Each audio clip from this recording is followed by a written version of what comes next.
Tonight on a special edition of Elon Local News. Searching for refuge, we take a look at the newest shelter open in Alamance County. Safe and secure, how the town of Elon is protecting students. And where is Baltutis? We find out why the mayor isn't in Burlington. All that and more, Elon Local News starts right now. Now, from the Elon School of Communications, you're watching a special edition of Elon Local News.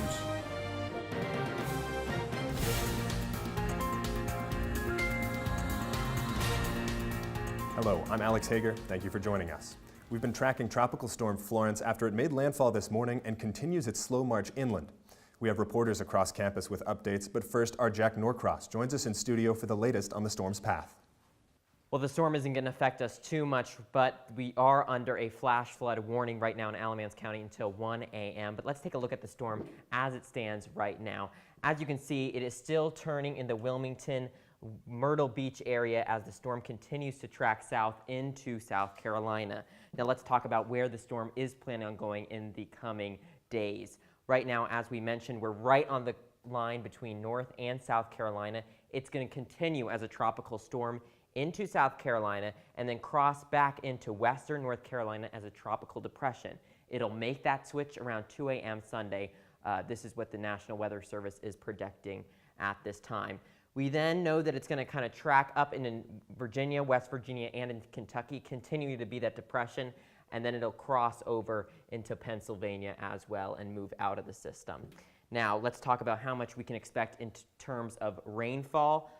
It's still looking, and we've been saying this for what seems to be a long period of time, but it seems like we are still in that 4 to 10 inch rain. Somewhere in there is what we can expect in terms of rainfall. As you look at the map, we're right on the line there, so it's really quite variable of what we can see. It doesn't seem like it'll all be coming down at one time, rather it will be over a period of days.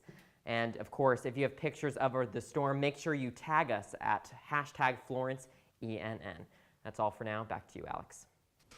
Some local businesses closed up shop in preparation for the storm, but some are welcoming in customers from the weather.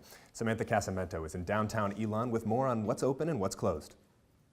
That's right, Alex. So I'm in downtown Elon right now, and as you can see, many of the businesses behind me are closed. Now, Pandora's is open for dinner, and there's a few other spots open, so I'll tell you all about that. Despite the rain and wind expected today from Hurricane Florence, some Elon businesses are staying open for the community. In fact, lifetime area resident and Skids restaurant owner George Kasudis says he isn't too worried about the hurricane. Trust me, I've lived here all my life, so this isn't the first hurricane that I've seen. There's been much more worse than what you see today. I mean, this is nothing.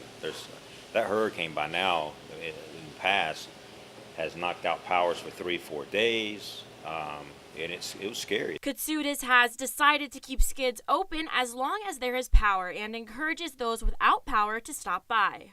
You know, we're here for you. We have everything from coffee to milkshakes to burgers to whatever. So we're in your neighborhood, you know. We're your true neighborhood grill. So just down the road from Skids, Pandora's Pies, McGurk's Pub and Grill, Tangent, and The Root will all remain open as long as they have power. Tangent server Morgan Baker hopes students on campus and locals stop by for some tacos to escape the storm. I think the reason we're staying open is mainly just to provide a service for the community. We love providing good food for the locals and for the students. Just a few feet away from Tangent, McGurk's was serving up brews and burgers despite the forecast. According to General Manager Samira Kawazmi, having to open a restaurant and prepare for a hurricane all in 1 week was difficult, but they are prepared. We started getting ourselves ready at the beginning of the week. It was really great getting to open a restaurant and prepare for a hurricane at the same time. As of right now, most businesses in downtown Elon are closed, but Skids, Pandora's, McGurk's, Tangent, and The Root are planning on sticking it out for as long as possible. You can check their websites for the most up-to-date information. And like I said, all of those places will be open until further notice. If their power goes out, they will unfortunately have to close, so check their websites for updated information. Now, Alex, back to you. Here in the town of Elon, it's more than just students that need to stay safe. Our Maya Eaglin is in front of the Town of Elon office for more. That's right, Alex. The town of Elon says they're taking the storm very seriously. They declared a state of emergency for the town. I sat down with some of those people who made that decision. As Hurricane Florence makes its way inland today, you wouldn't really know it by looking around campus. However, town manager Richard White declared a state of emergency for Elon. The state and local government's been preparing ever since we heard that the storm will be approaching the North Carolina coast. So yes, we've been very proactive this upcoming week, this past week. And it's a team effort. We're prepared. We have an emergency operations center that's managed by our fire department and our fire chief. And so that's operational in our fire station number 8.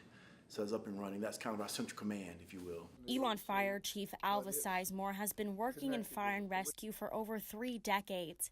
He says he's expecting the worst of the storm to happen Saturday into Sunday. If we end up with a lot of wind, because we've had so much rain this summer, the ground's already saturated. It's not going to take a whole lot of wind to, then you're looking at trees coming down, power lines coming down, power being interrupted. Captain of Emergency Management Lester Jessup has 34 years of experience at the station. He's committed to protecting people during the storm. Old enough to where there's a lot of things that I cannot do at the fire department, but what I can do, I try to do it to the best of my ability. For White, it's not the buildings or trees he's most worried about. For our employees and for our residents to make sure we can do all that we can do to make sure both are safe, our employees here at the town of Elon and our residents, which include Elon University students as well. So when the storm comes, Emergency contact numbers and let your family know, hey, this is where I'm at, I'm okay, and so forth. FEMA.gov or the county website if you need a list of the things that you should have. Stay off the roads and stay informed, and we'll weather the storm. for the full story, check out our website, elonnewsnetwork.com. Alex, back to you. A second shelter has opened in Alamance County to take in those seeking refuge. The American Red Cross is running the operation over at Fairchild Community Center, and our Rachel Ellis joins us with more. It's a chance for a fresh start and a time to make a difference when it's really needed. A group of local inmates lending a hand to the Red Cross as Hurricane Florence makes its way towards our area.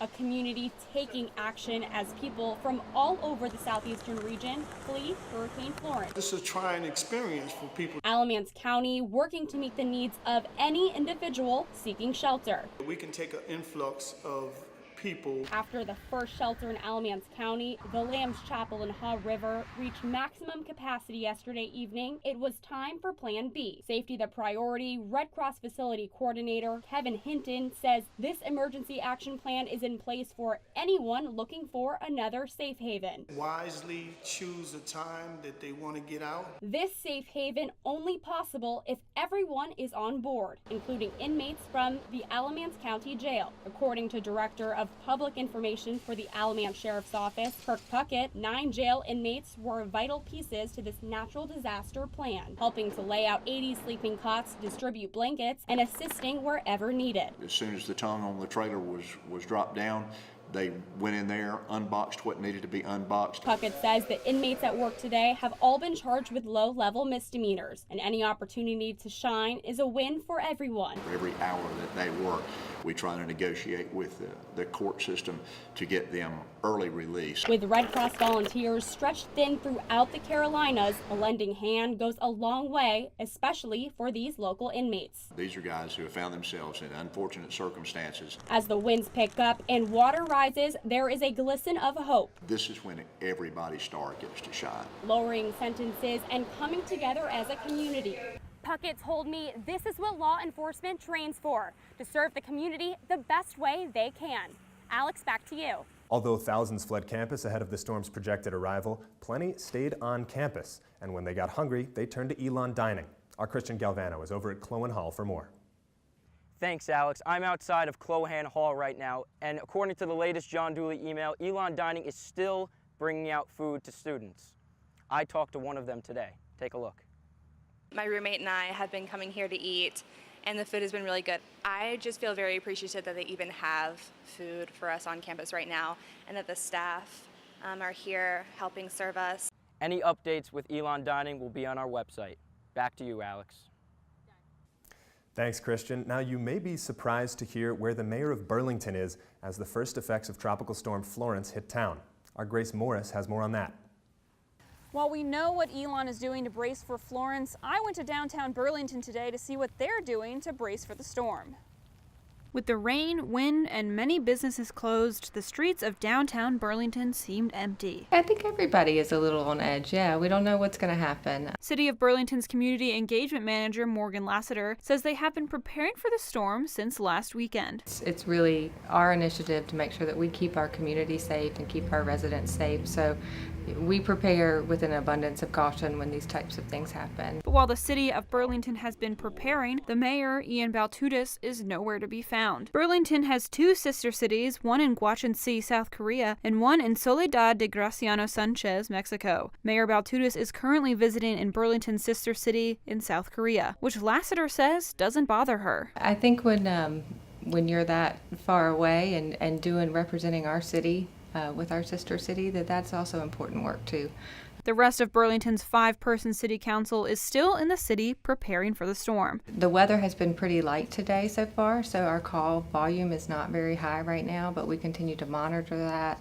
Our Public Works Department, our Police Department, and our Fire Department are responding to calls and keeping the streets clean. But for now, those in Burlington are just waiting for the worst of the storm to hit.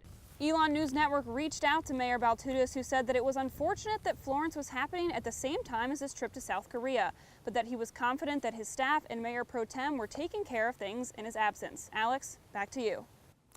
Predictions of rain and wind put a hold on all kinds of travel plans and outdoor activity this weekend. Our Jack Haley is over in front of the Schar Center for updates on how this is affecting Elon Sports teams. Thanks, Alex. Elon has seen postponements or cancellations for all 5 of their fall sports this week due to the weather. Volleyball has been most heavily impacted, with 4 of their matches being postponed.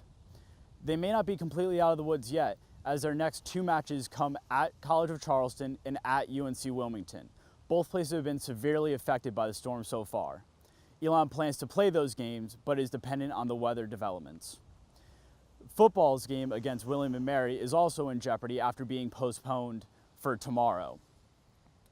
They are working closely with the CAA and with William & Mary directly to make sure it's played. However, the teams do not share a common bye week. The only team that was able to successfully get their event rescheduled was cross country. They are running the Winthrop Adidas Invitational on October 5th. Alex, back to you. Thank you for joining us for this special edition of Elon Local News. For continuing coverage of the storm, check out our website at elonnewsnetwork.com and be sure to follow all of our social media at Elon News Network. Have a good night, Elon.